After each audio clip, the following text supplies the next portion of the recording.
शांताकारं भुजंगशयनं पद्मनाभं सुरेशं विश्वाधारं गगनसदृशं मेघवर्णं शुभांगं लक्ष्मीकान्तं कमलनयनं योगिभिध्यानगम्यं वंदे विष्णुभवभयहरं सर्वलोकैकनाथं। मंगलम भगवान विष्णु मंगलम गरुड़ध्वज मंगलम पुंडरीकाक्ष मंगलाय तनोहरि। ओम नमो भगवते वासुदेवाय। आज का दिन आप सभी के लिए मंगलमय हो। अभी पितृपक्ष चल रहा है और पितृपक्ष की एकादशी को इंदिरा एकादशी के नाम से जाना जाता है। इस एकादशी का हमारे हिंदू धर्म में विशेष महत्व है। इंदिरा एकादशी आश्विन महीने की कृष्ण पक्ष की एकादशी तिथि को पड़ती है। पितरों के उद्धार के लिए इंदिरा एकादशी का बहुत महत्व बताया गया है। इस एकादशी का व्रत करने वाले मनुष्य की 7 पीढ़ियों तक के पितरों को मोक्ष की प्राप्ति होती है। वहीं स्वयं इस व्रत को करने वाले मनुष्य को भी मोक्ष प्राप्त होता है। अब आइए श्रवण करते हैं इंदिरा एकादशी व्रत कथा। भगवान श्री कृष्ण से महाराज युधिष्ठिर ने कहा, हे प्रभु, अब आप कृपा करके आश्विन माह के कृष्ण पक्ष की एकादशी की कथा को कहिए।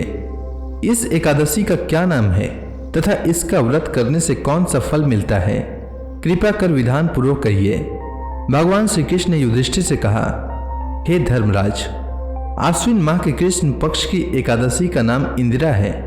इस एकादशी का व्रत करने से सभी पाप नष्ट हो जाते हैं, नरक में गए हुए पितरों का उद्धार हो जाता है। हे युधिष्ठिर, इस एकादशी की कथा के श्रवण मात्र से ही मनुष्य को अनंत फल की प्राप्ति होती है। मैं यह कथा सुनाता हूं, तुम ध्यान पूर्वक श्रवण करो। सतयुग में महिष्मती नाम की नगरी में इंद्रसेन नाम का एक प्रतापी राजा राज्य करता था। वह पुत्र पौत्र धन धान्य आदि से पूर्ण था। उसके शत्रु सदैव उससे भयभीत रहते थे। एक दिन राजा अपनी राज्य सभा में सुखपूर्वक बैठा था कि महर्षि नारद वहां पधारे। नारद जी को देखकर राजा आसन से उठा, प्रणाम करके उन्हें आदर सहित आसन दिया। तब महर्षि नारद ने कहा, हे राजन, आपके राज्य में सब कुशल से है। मैं आपकी धर्मपरायणता को देखकर अत्यंत प्रसन्न हूं। राजा ने कहा, हे देव ऋषि, आपकी कृपा से मेरे राज्य में सब कुशल पूर्वक है तथा आपकी कृपा से मेरे सभी यज्ञ कर्म आदि सफल हो गए हैं। हे महर्षि, अब आप कृपा कर यह बताएं कि आपका यहाँ आगमन किस प्रयोजन से हुआ है, मैं आपकी क्या सेवा करूं? महर्षि नारद ने कहा, हे नृपोत्तम, मुझे एक महान विस्मय हो रहा है कि एक बार जब मैं ब्रह्मलोक से यमलोक गया था, तब मैंने यमराज की सभा में तुम्हारे पिता को बैठे देखा।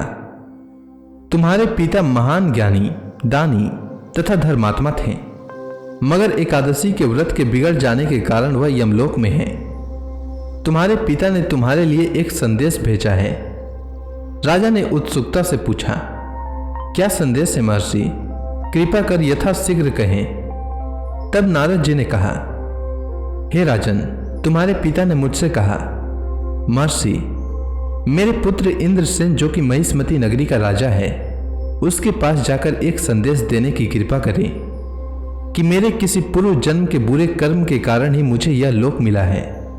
यदि मेरा पुत्र आश्विन माह के कृष्ण पक्ष की इंदिरा एकादशी का व्रत करे और उस व्रत के फल को मुझे दे दे तो मेरी मुक्ति हो जाए, मैं भी इस लोक से छुटकर स्वर्ग लोक में वास करूं। इंद्रसेन को अपने पिता के यमलोक में पड़े होने की बात सुनकर महान दुख हुआ और उसने नारद जी से कहा, हे नारद जी, यह तो बड़े दुख का समाचार है कि मेरे पिता यमलोक में पड़े हैं। मैं उनकी मुक्ति का उपाय अवश्य करूंगा। आप मुझे इंदिरा एकादशी व्रत का विधान बताने की कृपा करें। तब नारद जी ने कहा, हे राजन, आश्विन माह के कृष्ण पक्ष की 10वीं के दिन प्रातःकाल श्रद्धापूर्वक स्नान करना चाहिए। इसके उपरांत दोपहर को भी स्नान करना चाहिए। उस समय जल से निकलकर श्रद्धापूर्वक पितरों का श्राद्ध करें और उस दिन एक समय भोजन करें और रात्रि को पृथ्वी पर शयन करें। इसके दूसरे दिन अर्थात एकादशी के दिन नित्य कर्मों से निवृत्त होकर स्नान आदि के उपरांत भक्ति पूर्वक व्रत का धारण करें और इस प्रकार संकल्प करें, मैं आज निराहार रहूंगा और सभी भोगों का त्याग कर दूंगा। इसके उपरांत अगले दिन भोजन करूंगा। हे ईश्वर, आप मेरी रक्षा करने वाले हैं। आप मेरे उपवास को संपूर्ण कराइए। इस प्रकार आचरण करके दोपहर को शालिग्राम जी की प्रतिमा को स्थापित करें और ब्राह्मण को बुलाकर भोजन कराएं तथा दक्षिणा दें।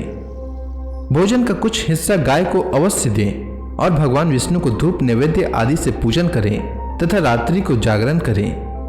तदुपरांत द्वादशी के दिन मौन रहकर बंधु बांधवों सहित भोजन करें। हे राजन, यह इंदिरा एकादशी के व्रत की विधि है। यदि तुम आलस से त्याग कर इस एकादशी के व्रत को करोगे तो तुम्हारे पिता अवश्य ही स्वर्ग के अधिकारी बन जाएंगे। नारद जी राजा को यह सब विधान समझाकर आलोप हो गए। राजा ने इंदिरा एकादशी के आने पर उसका विधान पूर्वक व्रत किया और इस व्रत को करने से आकाश से पुष्पों की वर्षा हुई और राजा के पिता यमलोक से रथ पर चढ़कर स्वर्ग को चले गए। इस एकादशी के प्रभाव से राजा इंद्रसेन भी इस लोक में सुख भोग कर अंत में स्वर्ग लोक को चला गया। भगवान श्री कृष्ण ने कहा, हे युधिष्ठिर, यह मैंने तुम्हारे सामने इंदिरा एकादशी के महात्म्य का वर्णन किया है। इस कथा को पढ़ने व सुनने मात्र से ही सभी पापों का शमन हो जाता है और अंत में मनुष्य स्वर्ग लोक का अधिकारी बनता है। तो प्रेम से बोलिए लक्ष्मी नारायण भगवान की जय। एकादशी के दिन एकादशी व्रत कथा के साथ ही 11 माता की कथा भी अवश्य सुननी चाहिए। इससे व्रत का पुण्य फल प्राप्त होता है। तो आइए सुनते हैं 11 माता की कथा। एकादशी भगवान विष्णु की साक्षात शक्ति है। जिस शक्ति ने उस असुर का वध किया है जिसे भगवान भी जीत पाने में असमर्थ थे, उस शक्ति के आगे मनुष्य के पाप रूपी असुर भला कैसे टिक सकता है। जिस शक्ति ने देवताओं के कष्ट को हर कर उन्हें सुख दिया, वह प्राणी मात्र को क्या नहीं दे सकती। सुख, समृद्धि, शांति और मोक्ष, समस्त सुख सहज ही प्राप्त हो जाते हैं।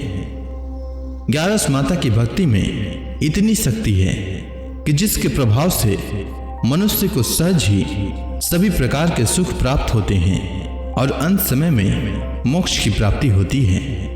11 माता की कथा के अनुसार सतयुग में एक महाभयंकर दैत्य हुआ करता था। उसका नाम मूर था। उस दैत्य ने इंद्र आदि सभी देवताओं पर विजय प्राप्त कर उन्हें उनके पद से हटा दिया। तब इंद्र ने भगवान शंकर से प्रार्थना की, हे भोलेनाथ, हम सब देवता मूर दैत्य के अत्याचारों से दुखी होकर मृत्यु लोक में अपना जीवन व्यतीत कर रहे हैं। राक्षसों के भय से हम बहुत दुख और कष्ट भोग रहे हैं। मैं स्वयं बहुत दुखी और भयभीत हूँ। अन्य देवताओं की तो बात ही क्या करें। अतः हे कैलाशपति, कृपा कर आप मूर दैत्य के अत्याचार से बचाने का उपाय बताइए। देवराज इंद्र के प्रार्थना सुनकर भगवान शंकर ने कहा, हे देवेंद्र, आप भगवान श्री विष्णु के शरण में जाइए। मधु कैटव का संहार करने वाले भगवान विष्णु देवताओं को अवश्य ही इस भय से मुक्त करेंगे। भगवान शंकर के आदेश का पालन करते हुए इंद्र तथा अन्य देवता क्षीर सागर गए, जहां पर भगवान श्री विष्णु शेष शैया पर विराजमान थे। इंद्र सहित सभी देवताओं ने भगवान विष्णु को देखा और उनके समक्ष उपस्थित होकर उनकी स्तुति करने लगे। वे कहने लगे, हे तीनों लोकों के स्वामी, आप स्तुति करने योग्य हैं। हम सभी देवताओं का आपको कोटि कोटि प्रणाम है। हे दैत्यों के संहारक, हम आपकी शरण में हैं। आप हमारी रक्षा करें।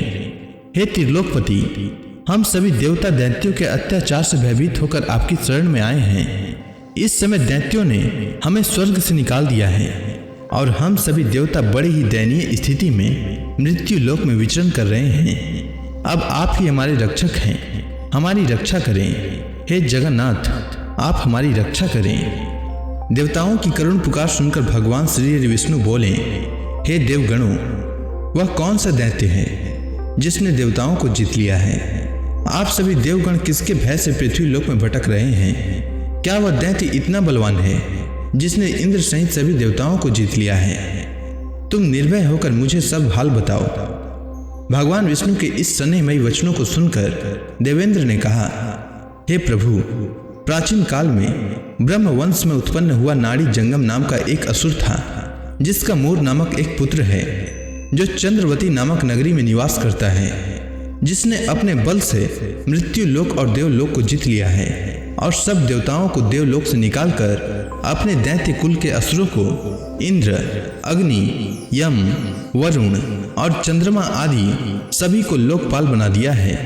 वह स्वयं सूर्य बनकर पृथ्वी को तापता है और स्वयं मेघ बनकर जल की वर्षा करता है।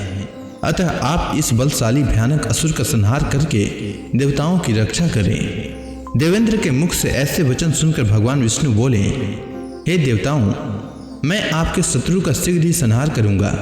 आप सभी इसी समय मेरे साथ चंद्रवती नगरी चलिए। देवताओं की पुकार पर भगवान विष्णु तुरंत ही उनके साथ चल दिए। उधर दैत्यराज मूर ने अपने तेज से जान लिया था कि श्री विष्णु युद्ध की इच्छा से उसकी राजधानी में आ रहे हैं। अतः अपने राक्षस योद्धाओं के साथ वह भी युद्ध भूमि में आकर गरजने लगा। देखते ही देखते युद्ध शुरू हो गया। युद्ध शुरू होने पर अनगिनत असुर अपने अस्त्र शस्त्रों को धारण कर देवताओं से युद्ध करने लगे, किंतु देवता तो पहले ही डरे हुए थे। वह अधिक देर तक राक्षसों का सामना न कर सके और भाग खड़े हुए। तब भगवान विष्णु स्वयं युद्ध भूमि पर आ गए। दैत्य पहले से भी ज्यादा जोश में भरकर भगवान विष्णु से युद्ध करने लगे। वे अपने अस्त्र शस्त्रों से उन पर भयानक प्रहार करने लगे। दैत्यों के आक्रामक वारों को श्री हरि विष्णु अपने चक्र और गदा के प्रहारों से नष्ट करने लगे। इस युद्ध में अनेक दैत्य सदा के लिए मृत्यु की गोद में समा गए, किंतु दैत्यराज मूर भगवान विष्णु के साथ निश्चल भाव से युद्ध करता रहा। उसका तो जैसे अभी बाल भी बांका नहीं हुआ था। वह बिना डरे युद्ध कर रहा था। भगवान विष्णु मूर को मारने के लिए जिन जिन शस्त्रों का प्रयोग करते वे सब उसके तेज से नष्ट होकर उस पर पुष्पों के समान गिरने लगते। अनेक अस्त्रों शस्त्रों का प्रयोग करने पर भी भगवान विष्णु उससे जीत न सके। तब वे आपस में मल्ल युद्ध करने लगे। भगवान श्री विष्णु उस असुर से देवताओं के लिए सहस्त्र वर्षों तक युद्ध करते रहे, किंतु उस असुर से न जीत सके। अंत में भगवान विष्णु शांत होकर विश्राम करने की इच्छा से बद्रिकाश्रम स्थित 38 कोस लंबी एक द्वार वाली हेमवती नाम की एक गुफा में प्रवेश कर गए।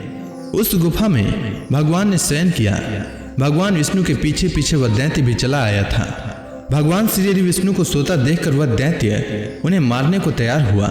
वह सोच रहा था कि आज मैं अपने चिर शत्रु को मारकर हमेशा हमेशा के लिए निष्कंटक हो जाऊंगा, परंतु उसकी यह इच्छा पूर्ण न हो सकी, क्योंकि उसी समय भगवान विष्णु की देह से दिव्य वस्त्र धारण किए एक अत्यंत मोहिनी कन्या उत्पन्न हुई और राक्षस को ललकार कर उससे युद्ध करने लगी। उस कन्या को देखकर राक्षस को घोर आश्चर्य हुआ और वह सोचने लगा कि यह ऐसी दिव्य कन्या कहां से उत्पन्न हुई, और फिर वह असुर उस कन्या से लगातार युद्ध करता रहा। कुछ समय बीतने पर उस कन्या ने क्रोध में आकर उस दैत्य के अस्त्रों शस्त्रों को टुकड़े टुकड़े कर दिए। अब तो उस दैत्य को बड़ा ही क्रोध आया और वह सारी मर्यादाएं भंग करके उस कन्या से मल्ल युद्ध करने लगा। उस तेजस्वी कन्या ने उसको धक्का मारकर मूर्छित कर दिया और उसकी मूर्छा टूटने से पूर्व ही उसका सिर काटकर धड़ से अलग कर दिया। सिर काटते ही वह असुर पृथ्वी पर गिरकर मृत्यु को प्राप्त हुआ। बाकी बचे असुर अपने राजा का ऐसा दुखद अंत देखकर भयभीत होकर पाताल लोक में भाग गए।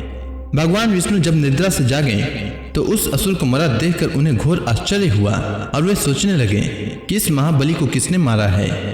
तब वह तेजस्वी कन्या श्री हरि से हाथ जोड़कर बोली, हे जगदीश्वर, यह असुर आपको मारने को उद्यत था, तब मैंने आपके शरीर से उत्पन्न होकर इस असुर का वध किया है। कन्या की बात सुनकर भगवान बोले, तुमने इस असुर को मारा है, अतः हे कन्या, मैं तुमसे अत्यंत प्रसन्न हूँ। इसे मारकर तुमने तीनों लोकों के देवताओं के कष्ट को हरा है, इसीलिए तुम अपनी इच्छा अनुसार वरदान मांग लो, मैं तुम्हारी प्रत्येक इच्छा को पूर्ण करूंगा। भगवान की बात सुनकर कन्या बोली, हे प्रभु, मुझे यह वरदान दीजिए कि जो मनुष्य या देव मेरा व्रत करे उसके सभी पाप नष्ट हो जाएं और अंत में उसे स्वर्ग लोक की प्राप्ति हो। मेरे व्रत का आधा फल रात्रि को मिले और उसका आधा फल एक समय भोजन करने वाले को मिले। जो श्रद्धालु भक्ति पूर्वक मेरे व्रत को करे वे निश्चय ही वैकुंठ लोक को प्राप्त करे। जो मनुष्य मेरे व्रत में दिन तथा रात्रि को एक बार भोजन करे वह धन धान्य से भरपूर रहे। कृपा करके मुझे ऐसा वरदान दीजिए। भगवान श्री विष्णु ने कहा, हे कन्या, ऐसा ही होगा। मेरे और तुम्हारे भक्त एक ही होंगे और अंत में संसार में प्रसिद्धि को प्राप्त होकर मेरे लोक को प्राप्त करेंगे। हे कल्याणी, तुम एकादशी को पैदा हुई हो, इसीलिए तुम्हारा नाम भी एकादशी हुआ, तथा जो मनुष्य इस दिन व्रत करेंगे उनके समस्त पाप समूल नष्ट हो जाएंगे। तुम मेरे लिए अब तीज, अष्टमी, नवमी और 14 से भी अधिक प्रिय हो। तुम्हारे व्रत का फल सब तीर्थों के फल से भी महान होगा। यह मेरा अकाट्य कथन है। इतना कहकर भगवान श्री विष्णु उसी स्थान पर अंतर ध्यान हो गए। तो प्रेम से बोलिए लक्ष्मी नारायण भगवान की जय। अब आप सभी भक्तगण हाथ जोड़कर भगवान श्री हरि का ध्यान करें। आरती होने वाली है।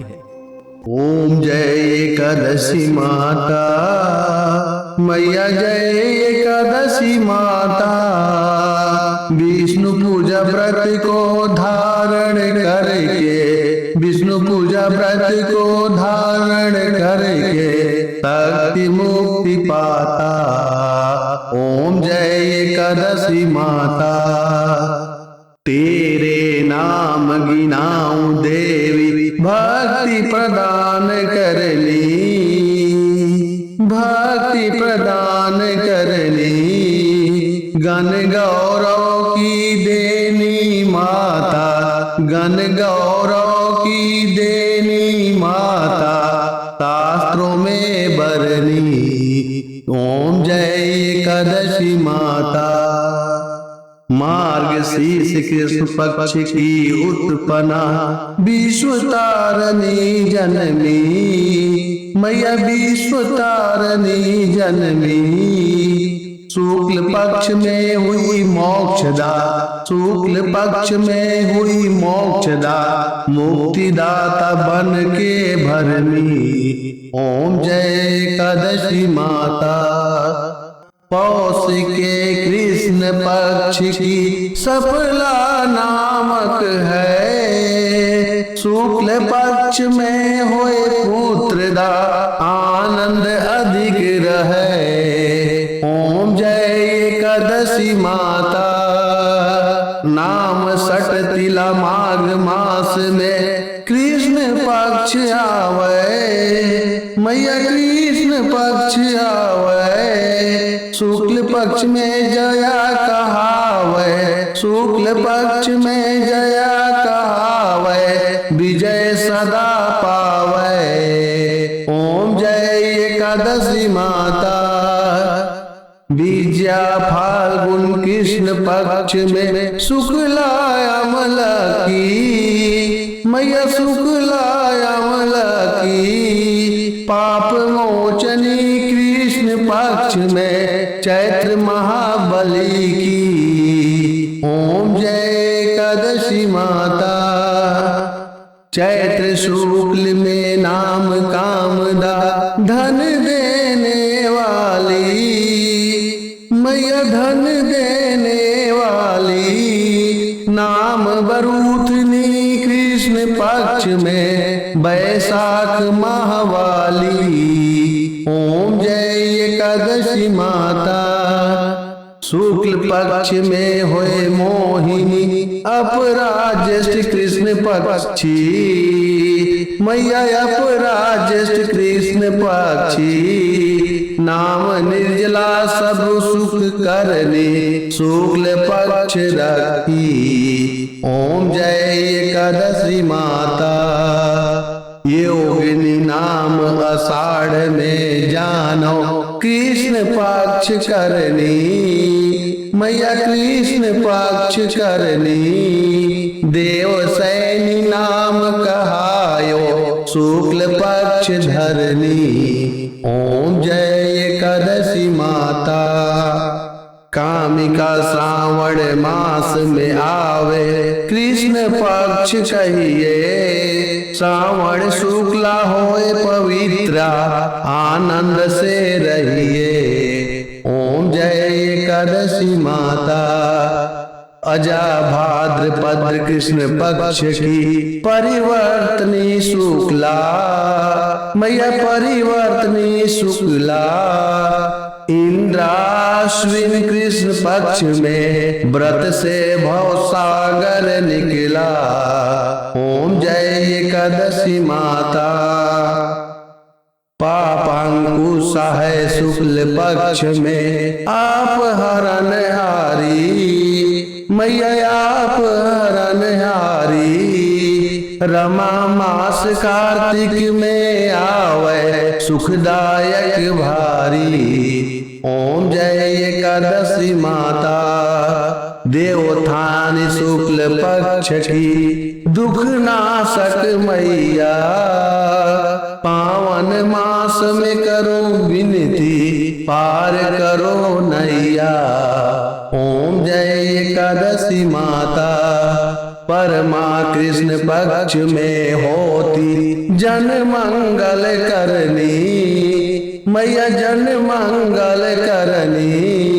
शुक्ल मास में होए पद्मिनी, दुख दरिद्र हरनी। ओम जय एकादशी माता, जो कोई आरती एकादशी की भक्ति सहित गावे, मैया भक्ति सहित गावे। जन गुरु दिता स्वर्गवासा, निश्चय वह पावे। ओम जय एकादशी माता। तो प्रेम से बोलिए विष्णु भगवान की जय, माता लक्ष्मी की जय।